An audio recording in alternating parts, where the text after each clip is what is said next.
देखते हैं कि किस तरीके से कौन कौन सी टेक्निक्स जो है लोग स्टोन टूल मेकिंग के लिए यूज़ करते थे।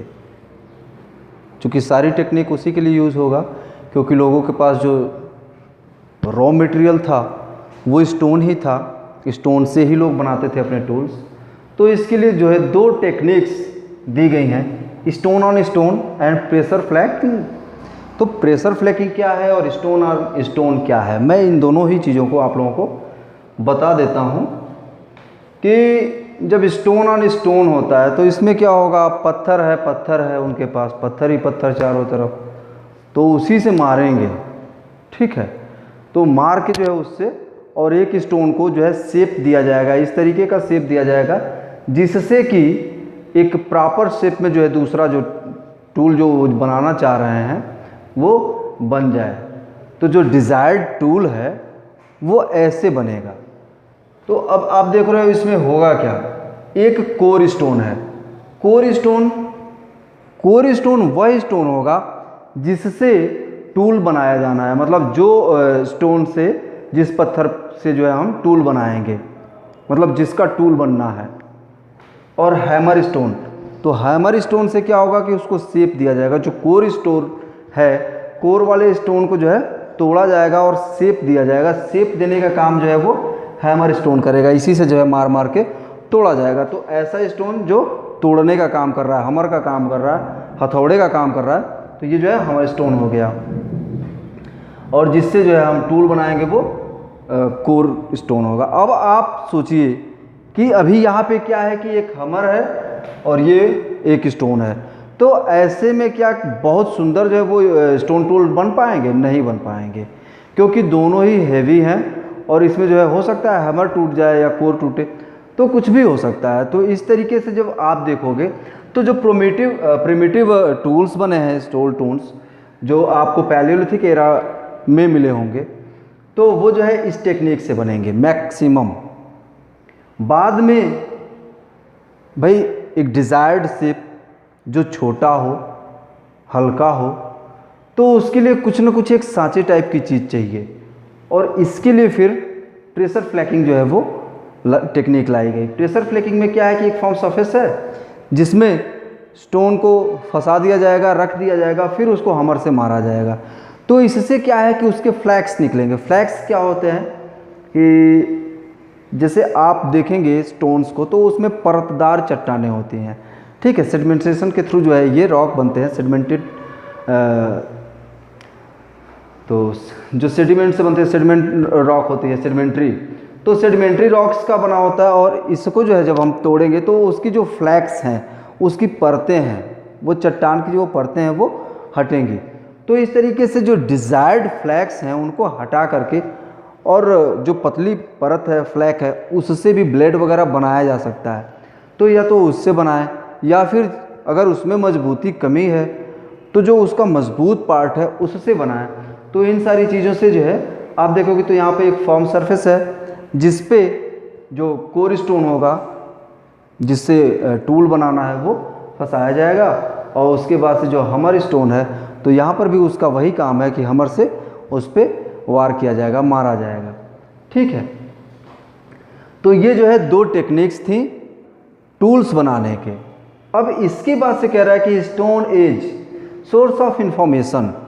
स्टोन एज है तो उस समय में जो है इंफॉर्मेशन की कौन कौन से सोर्सेज होंगे, ये जो है आप खुद भी सोचिए कि स्टोन का ही सब कुछ बन रहा है, और जब स्टोन का बन रहा है तो जो इन्फॉर्मेशन होगी वो कहाँ से मिलेगी? इन्फॉर्मेशन भी वहीं से कहीं से मिलेगी जहाँ पे स्टोन होगा।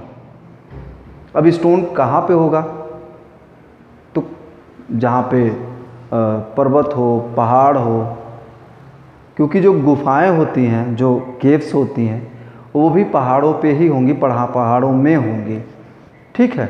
तो उनमें लोग रहेंगे। स्टोन टूल बनाने के लिए जो रॉ मटेरियल है स्टोन, वो भी पहाड़ों से ही मिलेगा। तो ये चीज़ें। अब इसके बाद से आप देखोगे कि वो जो लोग जहाँ पे रहे वहाँ पे किस तरीके की क्या क्या एविडेंसेस छोड़ के गए।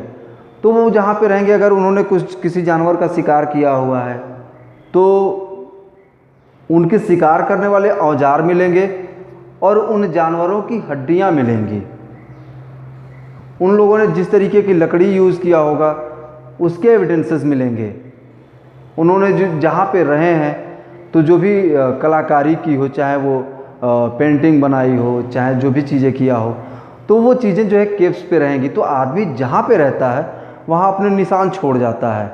और ऐसे ही जो अर्ली ह्यूमंस थे अपने इंडियन सब कॉन्टिनेंट के, उन लोगों ने भी अपने निशान छोड़े थे। देखते हैं यहाँ पर दिया हुआ है कि stone age sources of information. What are the sources of information that tell us about stone age? Firstly we'll look here tools made by wood, bone and stone used for hunting and food processing। तो हम यहाँ पे ये चीज़ें देखते हैं कि मतलब वो कौन से स्रोत हैं, वो कौन सी चीज़ें हैं जो हमें ये बताती हैं कि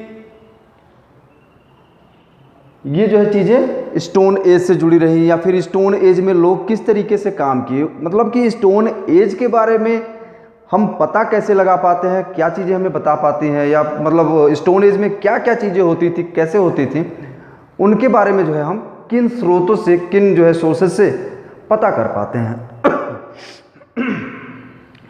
अब इसमें आप पाओगे क्या कि पहले हमको मिले क्या टूल्स, जो टूल्स वो यूज़ करते थे स्टोन एज के आदमी, जो मतलब अर्ली ह्यूमंस थे। तो टूल्स वो बनाते किसके थे? वुड्स के, बोन्स के और स्टोन से। तो वुड, बोन और स्टोन आप देखोगे तो वुड और बोन एक टाइम के बाद ये क्या हो जाता है, ये समाप्त हो जाता है, ख़त्म हो जाता है, डिस्ट्रॉय हो जाता है। ठीक है, तो कहीं ना कहीं इसके जो है फॉसिल्स के मतलब कुछ ऐसे निशान मिलेंगे जो क्लियर नहीं होंगे, लेकिन स्टोन के साथ ऐसा कुछ नहीं होगा। ठीक है, और जब ऐसा नहीं होगा तो क्या होगा कि ये चीज़ें जो है नहीं मिलेंगी या इनके साक्ष्य मिलेंगे। जैसे मान लीजिए कि कहीं पे आपने लकड़ी रख दिया और लकड़ी में दीमक लग गया, तो दीमक लकड़ी पूरी तरीके से खा जाता है, वहाँ पे मिट्टी के वैसे राउंडेड शेप बने रहते हैं। ठीक है, तो उनसे हमें पता चलता है अच्छा यहाँ पे कोई लकड़ी थी। ऐसे ही बोन्स के मामले में भी है कि कोई बोन, कोई हड्डी जो है वो दबी रहे अगर, तो धीरे धीरे करके जो डिकम्पोजिशन हो जाता है। आप लोग जब पढ़ोगे साइंस में तो वहाँ पे बताया जाएगा कि डिकम्पोजिशन क्या होता है, किस तरीके से जो है वो माइक्रो जो ऑर्गेनिजम्स हैं वो किस तरीके से उसको ख़त्म कर देते हैं, लेकिन उसके जो है निशान रह जाते हैं। तो इनके तो निशान मिले, लेकिन ये जो है जैसा था वैसा ही मिला। और इसलिए जो है इससे पता चला कि कैसे जो है उन लोगों ने डेवलप किया। शुरुआती जो स्टोन टूल्स थे, जैसे मैंने बताया आप लोगों को कि पैलियोलिथिक टाइम पे जो स्टोन टूल रहे वो कैसे थे, वो हैवी थे, रफ थे। ठीक है, लेकिन बाद में क्या हुआ, बाद में उसको छोटा किया गया। जो दो टेक्निक्स मैंने बताए, तो उन टेक्निक्स के थ्रू उनको छोटा किया गया, हल्का किया गया, शार्पर। ठीक है, उसको पॉलिश किया गया। तो ये सारी चीज़ें ताकि वो जो है देखने में भी अच्छा लगे और इस्तेमाल करने में, यूज़ करने में भी जो है वो इजी टू यूज़ हो। तो ये चीज़ें तो हमें बताता है कि भाई अच्छा ये हैवी रहा, तो इसको पहले बनाया होगा, मतलब सबसे ज़्यादा टाइम पहले इसको बनाया। फिर उसके बाद जो है जो मेसोलिथिक एरा था उस टाइम की जो है चीज़ें बनाई गई, वो उससे हल्की हैं। फिर हल्की तो है, लेकिन काम करने में ये होता है कि मतलब ज़्यादा ताकत लगानी पड़ रही है। तो फिर कुछ जो है टेक्निकल चीज़ें, जैसे आप जो नियोलिथिक एरा है, तो नियो वाले में आप देखोगे कि क्या है कि उसको कुछ डिज़ाइन कर दिया गया, हंसिए का रूप और इस तरीके की चीज़ें, उनके साथ जो है हैंडल्स लगाए गए। तो वो जो हैंडल लगेगा वो लकड़ी का लगेगा, जिस भाले से वो शिकार करेंगे, फेंक के मारेंगे। ठीक है, तो वो भाले का जो हैंडल होगा वो किसका बना होगा, वो लकड़ी का बना होगा। लकड़ी पे ही जो है बोन को लगा करके, जो बोन है तोड़ दिया उसको, ऐसे तोड़ा कि मतलब एक नुकीला पार्ट रहा, तो वो भी एज ए स्पेयर काम करेगा। तो भाले के जैसे इसको भी यूज़ किया गया है, इससे भी चीज़ें बनाई गई। और इनसे जो है जैसे शिकार कर लिया तो खाल हटाने के लिए, तो उसके लिए क्लीवेज वगैरह जो है वो क्लीवर्स वगैरह बनाई और उसको जो है यूज़ किया यहाँ पे। तो यही चीज़ें आगे बता रहे हैं कि हंटिंग में उनको यूज़ किया, हंटिंग में शिकार करने में, और फूड प्रोसेसिंग में। अभी फूड प्रोसेसिंग सुन के आप लोगों को लग रहा होगा कि मतलब उस टाइम पे क्या ब्रेड बनाते होंगे या फिर केचप बनाते होंगे, तो ऐसा कुछ नहीं है। फूड प्रोसेसिंग का मतलब है कि कोई भी चीज़ खाने के लायक बनाई जाए। जैसे खेतों में अगर धान उगा लिया जाता है तो फिर उसके ऊपर के जो उसका सेल होता है उसको हटा करके उसमें से चावल निकाल करके और फिर उसको जो है पकाते हैं, फिर खाते हैं। तो ये चावल निकालने का जो काम है वो भी फूड प्रोसेसिंग ही है। तो इस तरीके की चीज़ें, छिलका हटा करके खाने के लिए जो है उसको इडेबल बनाना, ये फूड प्रोसेसिंग है। जैसे गेहूं है उसको पीस लेना, वो भी फूड प्रोसेसिंग है। तो ऐसे ही एक साइट थी जो मेहरगढ़, जो आप लोगों ने पढ़ा सुलेमान एंड किर्थर हिल्स में, वहाँ की साइट मैंने बताई रही आप लोगों को। तो वहाँ पर आपको मैंने ये भी बताया था कि कपास की पहली खेती के साँचे ऑल ओवर द वर्ल्ड वो मेहरगढ़ में मिलते हैं। तो उसको कैसे प्रोसेस किया होगा, वो फूड प्रोसेस तो नहीं है, उससे थ्रेड प्रोसेसिंग हुई होगी। तो वो सारी चीज़ें जो है वो इस प्रोसेसिंग में आएगा, और उसके लिए जो भी टूल्स बनाए गए वो इससे बनाए गए। और मेहरगढ़ भी इन एरा में मतलब स्टोन एज का एक साइट है। इसके बाद से है आर्कियोलॉजिकल साइट्स। तो आर्कियोलॉजिकल साइट्स वो कहाँ पर रही और कहाँ से जो है इस तरीके के साक्ष्य मिले हैं कि मतलब यहाँ पर चीज़ें रहीं और इस तरीके से। तो आर्कियोलॉजिकल साइट्स में यहाँ पे हुंसगी एंड भीमबेटका, कर्नूल, तो ये सारी साइट्स के बारे में यहाँ पे दिया हुआ है। आप पाओगे कि कर्नूल आंध्रा में है और ये साइट जो है आपको एमपी में मिलेंगे। तो यहाँ से साक्ष्य मिले हैं क्योंकि यहाँ से जो है टूल्स मिले हैं।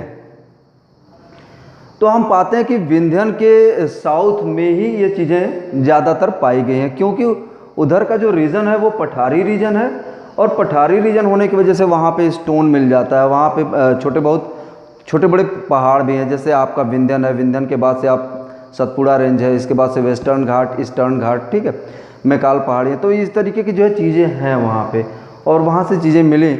और इसलिए जो वहाँ पर अर्ली ह्यूमन्स, चूँकि नंबर्स कम थे, इतना ज़्यादा पॉपुलेशन नहीं था, तो इसलिए ऐसे साइट्स पे वो मिले हैं। बाकी चीज़ें जो है वो हम आगे बता